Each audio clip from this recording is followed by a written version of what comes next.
नमस्कार, मैं हूं मोहम्मद आसिफ और आप देख रहे हैं SPN9 न्यूज़। SPN9 न्यूज़ में आज बात करेंगे एकनाथ शिंदे और देवेंद्र फडणवीस की।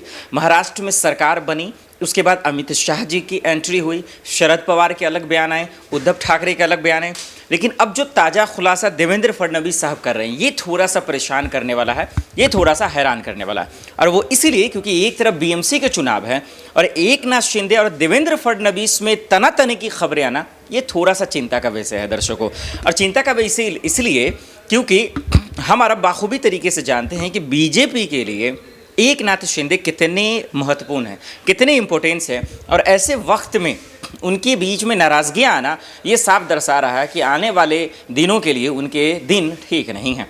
देखिए, दोनों के बीच में जो तानातानी की खबरें आ रही है, इसकी शुरुआत कहाँ से हुई, इसकी वजह कहाँ से आ रही है? वजह यहाँ ये है कि जो प्रोजेक्ट, जो फैक्ट्रियाँ महाराष्ट्र में बननी चाहिए थे, उसका शिलान्यास गुजरात में हो रहा है, उसकी शुरुआत गुजरात में हो रही है। लाजमी है कि देखेंगे तो दिल तो जो है भारी होगा ही, परेशानियाँ तो होंगी ही। अब ऐसे में सवाल ये है कि अमित शाह जी के जाने के बाद भी अगर विधायक मान नहीं रहे हैं, उनके जाने के बाद भी नाराज़गियाँ दूर नहीं हो रही हैं, उनके जाने के बाद भी अंतर्कलह दूर नहीं हो रही हैं, तो फिर ऐसे में एकनाथ शिंदे का क्या होगा? देवेंद्र फडणवीस क्या कोई बड़ा खेला करेंगे? क्या बीजेपी का खेल बिगाड़ देंगे? ये बहुत अहम सवाल है जिसका जवाब जानना बेहद ज़रूरी है।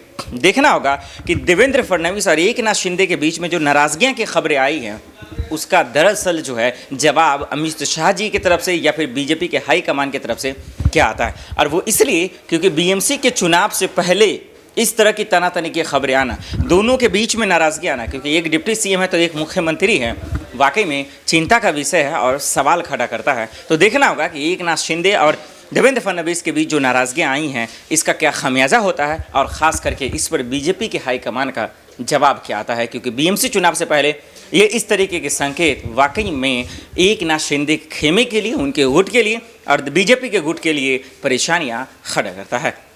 आज के लिए इतना ही, मुझे दीजिए इजाज़त और आप देखते रहे SPN9 न्यूज़। नमस्कार।